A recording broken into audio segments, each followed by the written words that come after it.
Welcome, ladies and gentlemen, to Shoutcasters Saloon. I'm Jesper Benvarmeren, and today I'm joined by Travysty Powers. Hey, how's it going, everybody? So, guys, are you ready to learn a little bit about Travysty? Because I am, so let's dive straight into it. First off, Travis, can you tell me and the viewers a little bit about yourself? Well, as you did mention, my name is Travis. My name is a pun. I love puns, so that's always a great thing.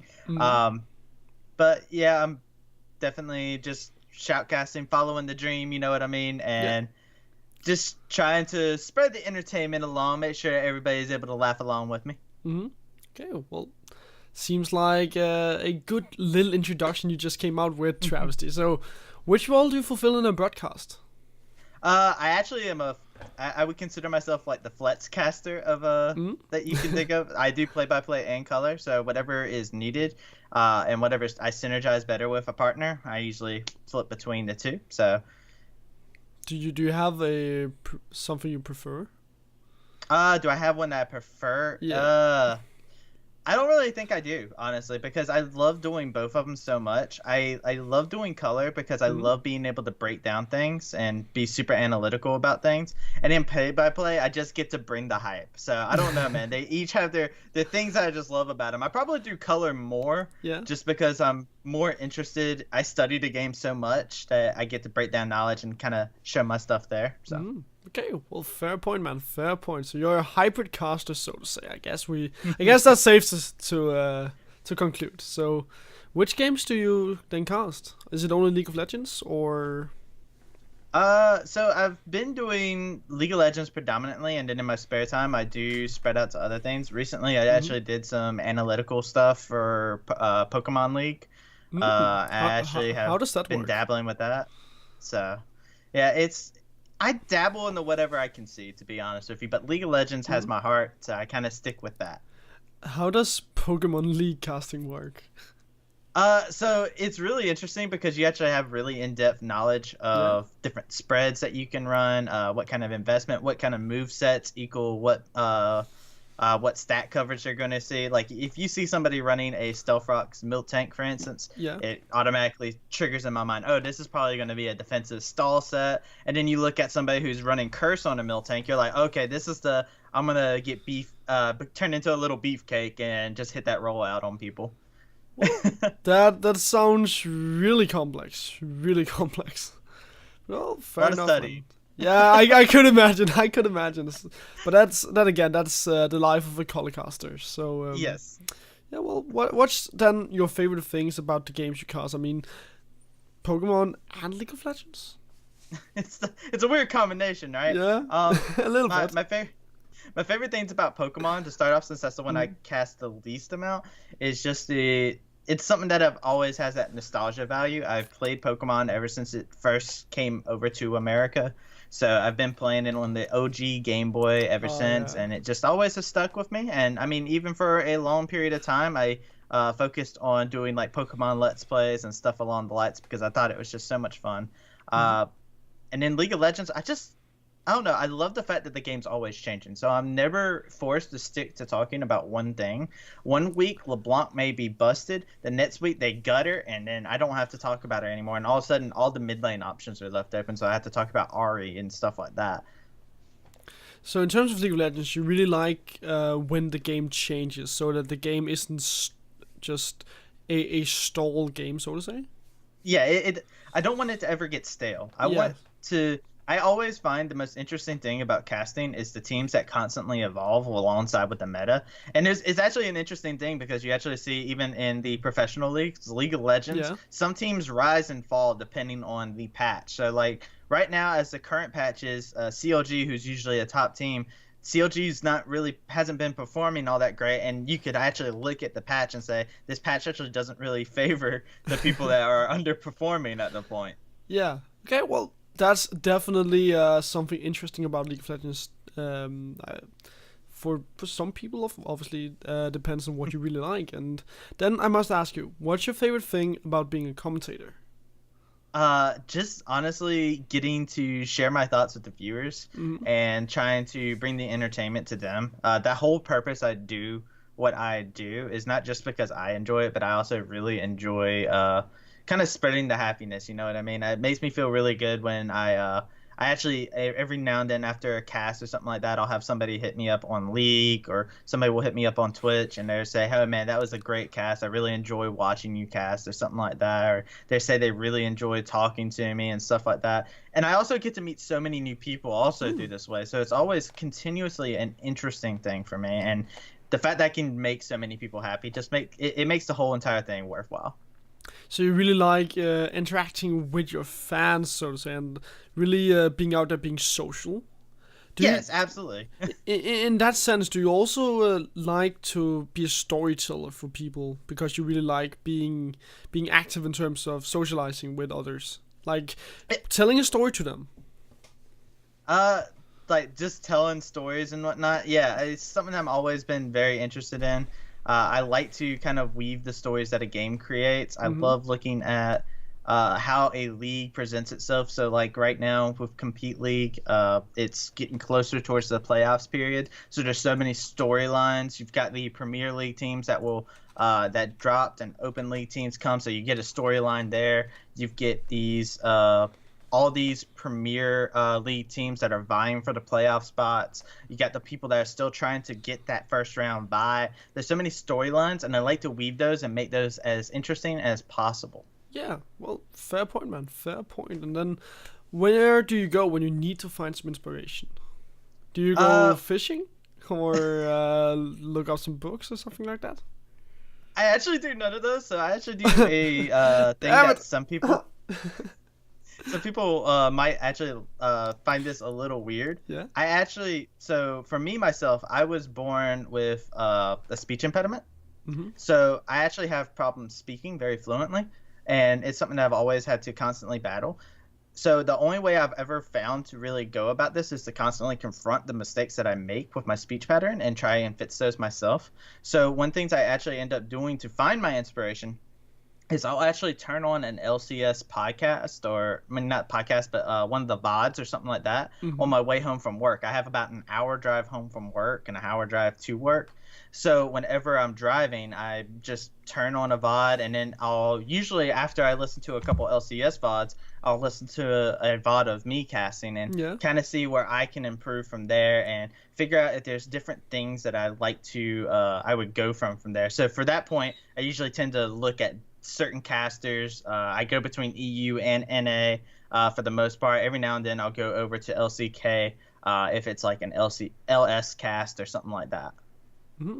Okay, well, that's definitely a nice way to find some inspiration, and also a good way to improve, I reckon. Yes, it points out all the mistakes that I make, and I feel like I'm my own worst critic. I criticize myself quite a good bit, but it helps me grow. And honestly, if I didn't take those steps to constantly improve, I'd probably just stay still, and I hate that. So I can't do that. Yeah, and you wouldn't get a lot of improvement out of staying still, so to say. And well, now that you say that you look up these LCS bots, then which caster do you look up to the most? Is it someone from NA or EU, perhaps even LCK? If I had to pick an NA caster, it would be Zyrene. Actually, I think a lot of people don't tend to hover towards him a lot of times when they talk about LCS casters. But I don't know. I find him he's always wanting to help out other people that are casters, that are like hopeful amateur casters. So he's always somebody that looks like he's happy to be that mentor. And at the same time, he gives a good cast. He's very informative. And he does the same thing I do, where we talk way too long about certain points. So I kind of relate to him on a personal level, though. So it's always interesting watching how he casts and improve, because it kind of gives myself ideas on how I should improve, because I do just the same things as him in a lot of situations. Yeah, well, if you can reflect yourself in Cyrene, I guess you can also learn from the way that he casts. Yes. Yeah, well, he also, considering the fact that he was an amateur caster that got into the professional leagues, I mean, that must be a big inspiration for you, especially since he is the guy you look up to the most. Yeah, absolutely. He did it. He went through the same pathway I did when goes from amateur to making a career out of it. So it's actually very inspirational. And then he definitely, I mean, like I said, he's not a to himself kind of guy. He's very out there. He's more than happy to let you know his story, and I just relate to that very well. Definitely a guy you have to look up to. And then now, what are your greatest professional achievements? For casting? Mm-hmm. Or real life, man. Just your greatest professional achievement, if you can call your life professional, of course. Well, if we're just talking about my amateur career, and my career in any kind of content creation, I would definitely say that I casted before I casted for a Compete League. Back when I first started casting, I casted for a group called GG Tournaments, and this was back when it was just a Riot would prize the tournaments, the online tournaments. Yeah. So the Riot would provide all the prizing for the teams on these tournaments, and probably the biggest accomplishment I had there was just casting for like 200, 300 viewers. Whenever like Ryan Choi, Unholy Wish, Bob Jenkins, all these players were just coming out and showing their stuff. I believe Otter was on our stream at one point in time as well. So I would say that's probably my greatest achievement back when I first started. Then I went to content creation and as a coach and as an analyst for League of Legends and stuff like that. So that kind of went through its bit, but it actually helped me grow as a caster because I had that analytical experience in coaching. So I'd say that's another great achievement for myself. And then I would say once that happened where I feel like I've grown quite immensely, I would say I get the cast finals in Compete League, and I just feel like my greatest professional achievements are constantly stacking because I feel like I always am there to make sure that I'm constantly improving and that the people around me are constantly improving. Yeah, so you're just slowly getting better and better and getting more recognition, so to say? I don't know if it's recognition. I mean, if people are recognizing me, that's pretty cool. I enjoy that. But yeah, it's one of those things where I really enjoy continuously growing. And it's like you said, it's a slow thing, but that's kind of how I feel like you have to do it as an amateur caster. I mean, you can look at Flowers. Flowers didn't just explode overnight. I mean, he did have that one huge Reddit post that helped out, but he didn't explode. It took constant work from him to actually get to a point where he was able to explode onto the scene as he was. Same thing goes for, I believe, any caster out there. You have to put in the work, and it's a slow, tedious process, but sooner or later, you'll definitely see where you get to have your moment to explode, I feel like. Fair point, man. Fair point. And then, what is your greatest professional, or what are your greatest professional strengths? So my greatest professional strength would probably just be the fact that I'm always there. I think that's like my biggest thing because I feel like it shows that I'm always consistently there. I'm always ready to go. And because I am a flex caster where I'm more hybrid, I'm very accommodating to whoever I'm casting with. And with that being said, it's known that I'm very dedicated to the game of League of Legends. So the information's definitely there. And I'm always happy to discuss things with others. So you're just the fact that you are always able to just start when people need you. You're always able to get to a cast if you're needed. That is something you really see as your strength, right? Yeah, I absolutely see it because a lot of people, there's a lot of color casters out there that actually need the time to prep. So they want the time to study, they want the time to build their information up. And me, myself, I feel like I'm constantly studying in regards to that. So if I do need to jump in as a color caster, it's a very easy option for me to just jump in and I can go right off the walls. I might not be able to give the specifics as somebody who just dives into a specific team. However, I can give every bit of information about meta. I can give a bit of information about what's going to be played, and I can give information on drafts and how the pick ban works out. Okay. Well, that is a good strength, being able to flex, of course, and also always being able to just go onto broadcast and start it up. Now, however, there are always two sides of a coin. What do you consider to be your weaknesses? I think my weaknesses is, I don't know. I feel like the biggest weakness I probably have is less so a weakness that comes from me personally, myself, besides the whole speech impediment thing, which is something I constantly have to work through because I've had that ever since I was a baby. Yeah, of course. But other than that, because I do flex quite often and I'm more than happy to jump in with somebody who's completely brand new, I never have time to quite build a synergy as a duo with somebody. And I think that's actually very important. So hopefully as I get to cast more and more, and since we are going through playoffs and stuff like that, I'll start finding myself with a consistent partner at this point, because I really wanted to help out a bunch of like new casters and stuff like that, since this is going to be like either their first time casting in general, or it would be their first time casting for Compete League or something like that when I would cast with them. So that was one of the things that I always pride myself on, is trying to be that mentor. Yeah. But I definitely want to build up that synergy, and hopefully as we're getting into playoffs, I might be able to find a couple people to build synergy with. Like I have a couple already, but I don't normally cast with them because of the fact that I'm always trying to help out the new people.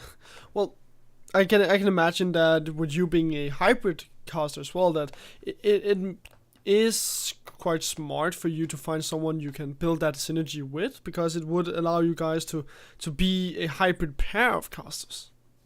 Yeah, I definitely could see that. I mean, you kind of get that with me and just as a caster name to throw out there that I do really enjoy casting with, Magical Voice. Yeah. I really enjoy casting with him per se, because we do have that hybrid style, because he actually can do a little bit of color too with his play-by-play. And it's actually interesting because me and him will go back and forth against each other quite often. And he'll start talking about some non-meta stuff that he wants to see happen, and I'm just like, man, please stop this. You're hurting me. But I like casting with Magical. I like casting for Protroid. I like casting with Ryomasa. These are 3 people I can name off the top of my head that I know that I enjoy casting with, just because I feel like I have that synergy with them. And since I am more of that hybrid caster, we tend to just build synergy right off the get-go with each other, since we're all kind of had that little bit of hybrid functionality and we're able to bounce off of each other. Okay, well, if we are to move away from your weaknesses, because I don't want this episode to be so negative. You mentioned earlier on that you like to be a mentor. So, what's the best advice that you would give to an inspiring shoutcaster? What's the best advice? That would be just be yourself. Too many casters try to build a persona, and a lot of times when I talk to somebody who's brand new, I'll end up talking to them and say, "What do you want? What is the thing that you want to build towards?" So like if it's a color caster, I'll start off by being something very broad. I'll be like, so are you more into the numbers? Or are you more into the entertainment value? Because you can be a color caster and be more about the entertainment value than you are the information, and still just slide into numbers in a very entertaining way. So that's definitely something I always say. Try to figure out where you want to be and how you want to put your personality in there, because every person's different. Not everybody can turn around and just make a pun mid-cast that will make the other caster leave. Yeah. But I can.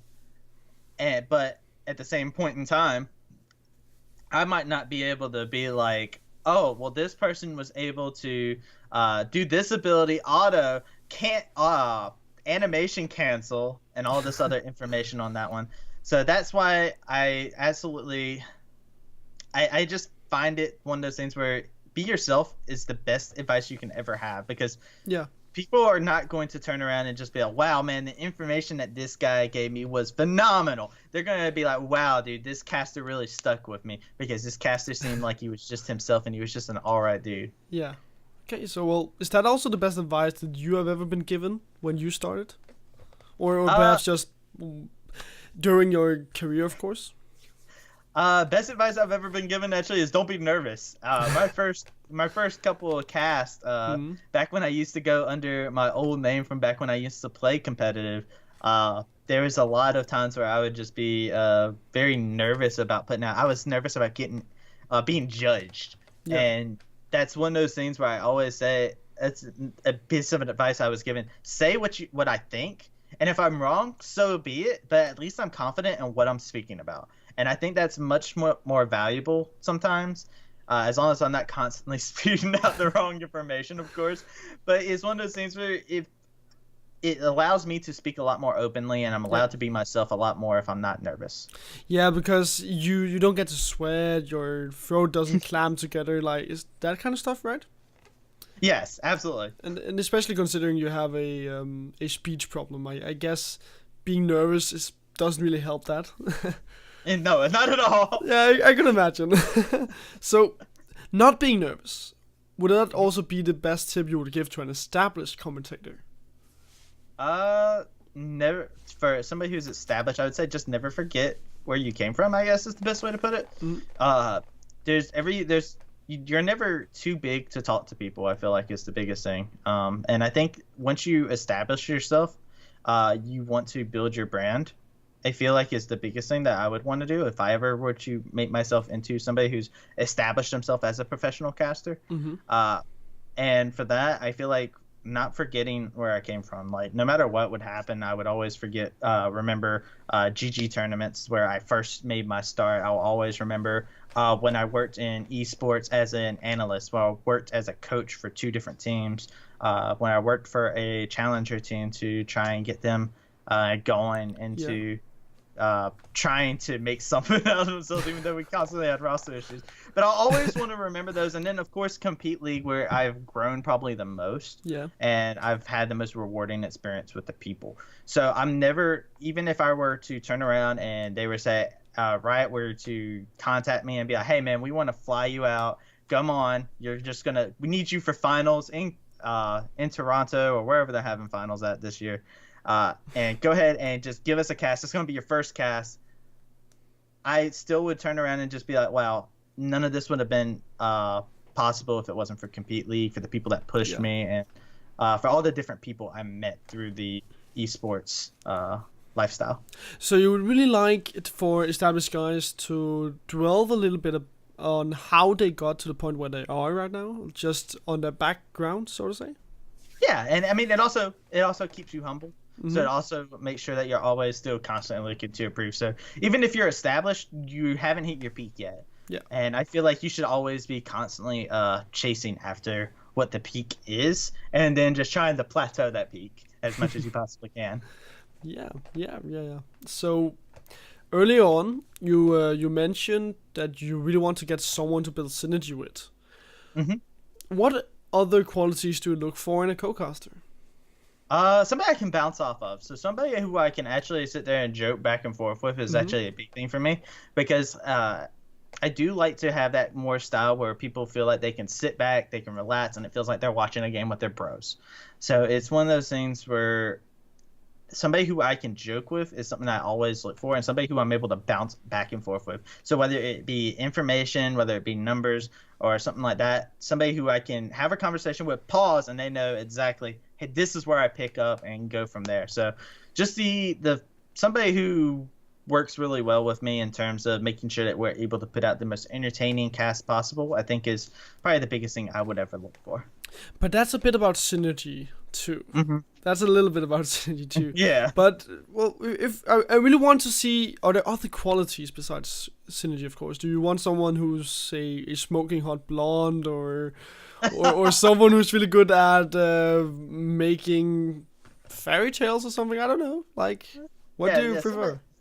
Somebody, of course, if they can tie a knot in a cherry stem, that's always pretty good. But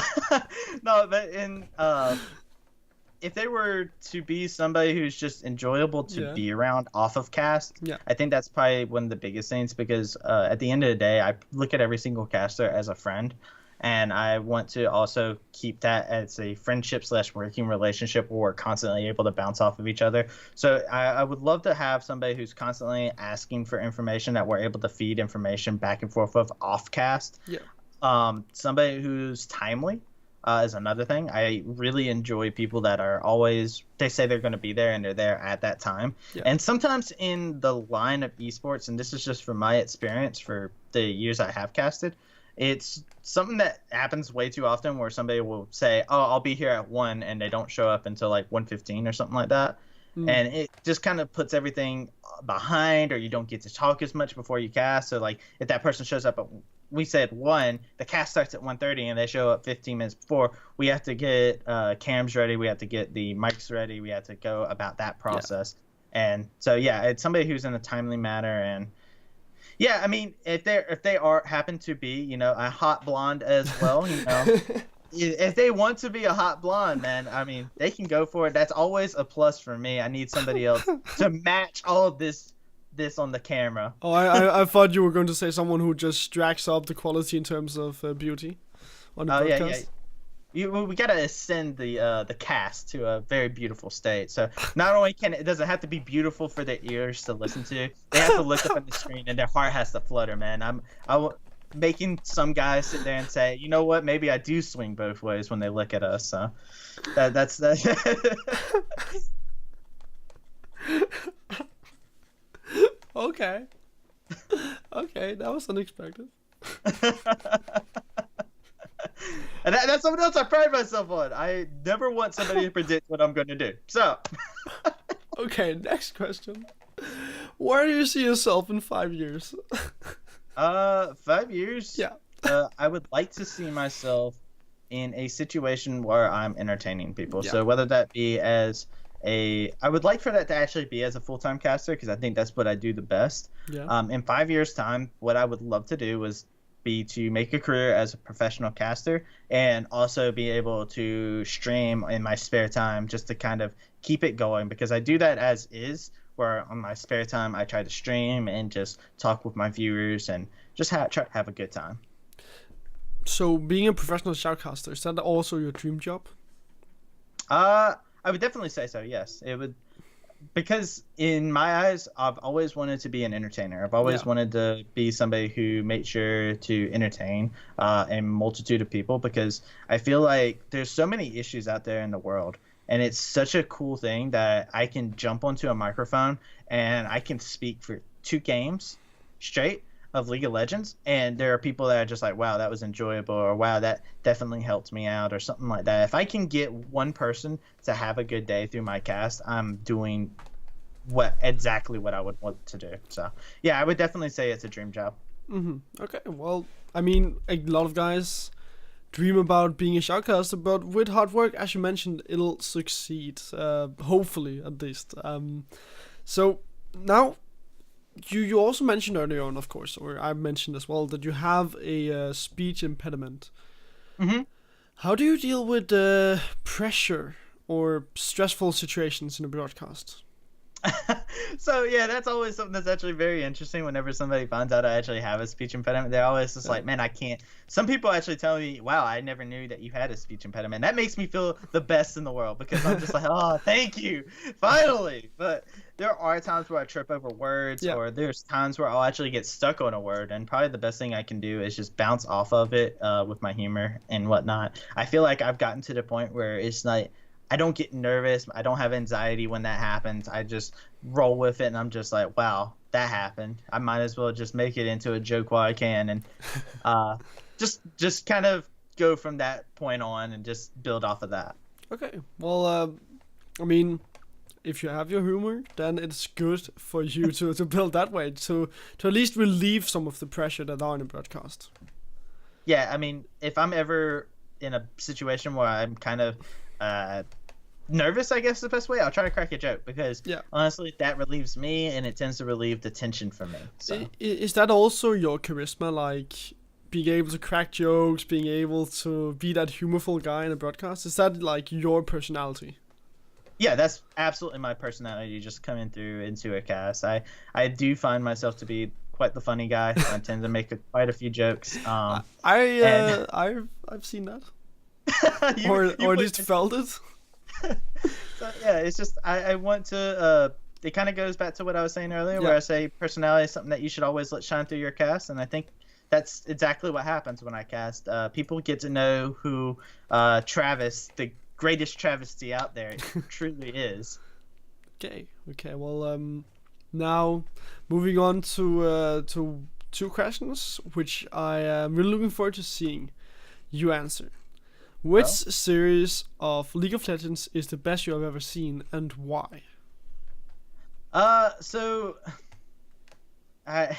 in professional play, I would say the best series I've ever watched. I actually had to watch the VOD for this because it was late at night, but I would definitely say there's 2 series I want to answer for this one. Yeah. There is a series that happened where it was SKT actually versus KT. As a recent series that did happen, I always love the telecom wars when I see it. It's it's like the biggest rivalry when it comes down to esports in general. So I always enjoy being able to see that. So I always love seeing that. After that, as long as the game is good, in terms of quality, like, I'm perfectly happy with that. Like, there's so many good games. I love seeing surprises. Like, if you were to ever look into LCS or something like that and you see Envious pop off or something like that, yeah, it's always great and it's refreshing to see, because the bottom of the team actually isn't bad. They're just not as good as the top teams in a lot more scenarios. But past that, after that would probably be the first game of League of Legends I ever watched. I actually went to a event, I believe it was MLG Raleigh 2011, I believe is when it was. I was actually competing at the time at a Call of Duty tournament. Yeah. So, yeah, I was a Call of Duty kid. I was going through killing people with my imaginary gun. So that was always good. No drop shotting, though. I wasn't that much of a dirtbag, I got you guys. But no, don't need to ruin my, my reputation here. But yeah. But yeah, I played Call of Duty competitively for about 2 years. Yeah. And I played with a team at the event. We got kicked out of our pools. We lost pools. And we ended up just wandering around playing in other tournaments and stuff like that. I dabbled in fighting games, so I played a couple of those. And then there was finals going on for League of Legends at the time. It was Dignitas versus Curse, I believe. And I actually was just like, wow, there is a huge crowd over here. And I remember the year before, there was a huge crowd around it, and they weren't even playing on stage. They weren't even playing in an official tournament, if I remember correctly. So I was like, all right, I'm actually very curious, because I actually had heard my friend talk about this game called League of Legends. And so I grabbed the seat with my friend. We sat down, we watched it, and it was the most interesting thing. It's actually hilarious, because they actually played an ARAM game, and they got fined afterwards, because that was back when League of Legends team used circuit points, and it wouldn't affect either team's standing, so they had a mutual agreement for the first game to be an ARAM. So they actually got fined for doing that. But I was just like, wow, all the teams are going mid. There's so much action happening. Wow, this seems exciting. And so I went home, took my crappy laptop out, and I downloaded League of Legends, and I played with 10 frames per second. Yeah. Just about all the way up to level 30, and yeah, that was how I started playing League of Legends. Okay. So yeah, that's always been a series that it might not be the best, but it was a game that got me so interested into the game. Yeah, nice story, Travysty. I'm happy you shared it with me. Like, that's actually a really nice story. I unfortunately don't have one of those. Like, it was only my brother that just said, "Well, you should play League of Legends," and then I started. So the rest is history from there. Yeah, exactly. And then I started casting, and then I haven't really been having time to play that much. Yeah. But on the bright side of things, you can always spice up that story. I mean, you're the one that knows that story. I mean, for all we know, you're everybody knows it now. You had to dodge the sharks wearing laser beams and stuff like that. You had to swim through an ocean to get to the laptop that had League of Legends downloaded on it. There's all sorts of different things that you could throw in there. We don't need to know that, of course. Those are your secrets. I'm not trying to get into your turf as a secret agent or anything like that. But hell yeah. So next question. What has been your favorite series to cast in your whole career? That's actually a really tough one. So. Yeah. I would say it's actually kind of a toss-up. So there's a career back when I first started casting. Yeah. There was a game where it was a team that was it was like a team built around Unholy Wish, which at the time I believe he was the #1 Lysandra in NA. And then there was another team that had like Ryan Choi and friends on it, which as everybody knows was the Rengar one trick. So I absolutely say like that was like such a high quality of game to watch, just because you saw all sorts of crazy stuff happening. There was actually both Ryan Choi and Unholy Wish were able to get their one tricks, which was the weirdest thing for me. And I was like, all right, Rengar got through, okay. And then it was like Lysandra got through, all right, well we got a game, I guess. So it's a big thing for me, especially since if my memory serves me, I actually solo casted that game, so I actually blew my voice out just trying to cast that. And I ended up doing a lot of that early in my career. Okay. And then I would have to say tied together with that, it would definitely be casting finals, honestly, for Compete League last season. I just love the whole aspect of it because we were switching back and forth between an analyst test. They broke down so much knowledge on there. I actually got to spend some time on an analyst test for another series.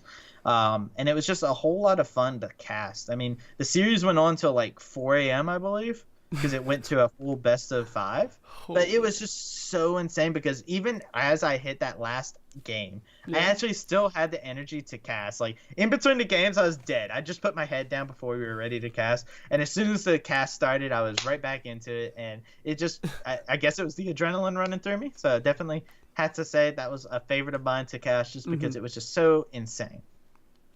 Well, now to round out the interview, what's your favorite movie and why? So that's actually a way harder question than it needs to be. Oh my! I actually used to study film in college, so I'm actually a pretty big film nerd. So I have a ton of favorite movies.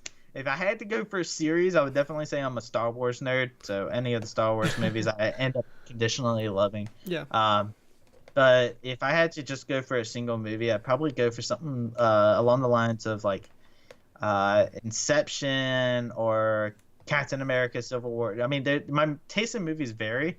I'd probably say Inception. I'll just go with Inception because that was a movie that I actually think made people think quite often. Yeah. And it was just such an interesting thrill ride to be a part of. And movies like that are usually very hard for me to get like attached to, like to want to actually watch from the very beginning to the end because they have so many plot holes and so many different twists. But I actually thought it was really interesting because they made you ask so many questions and draw your own conclusions. Well, I can say that I like Inception as well. Now, is there anything you would like to add before we end this interview, Travysty? If there's any hopeful casters out there or anything like that, just remember just to be yourself. If you're watching as a fan, remember casters are people too. Sometimes the fans can be on certain casters, but always try to support the people that you actually really like. So if you have somebody that you actually really enjoy, whether it's good old Uncle Ben here or it might be your new favorite Travesty, or if it's somebody who likes hexagons way too much than they should, be sure to always support them and make sure that you're constantly doing it, because even if you don't think your voice makes a difference at all, whether you say something positive or negative, it always makes a difference to the caster, because the casters are always wanting to hear feedback, and the more you support them, the more they can possibly grow, and the more they can honestly feel motivated to continue what they're doing. Yes. So, well, thank you for being here, Travysty. It was nice talking to you and getting to interview you. So, well, to everyone watching, thank you for watching, and have a good one. Peace.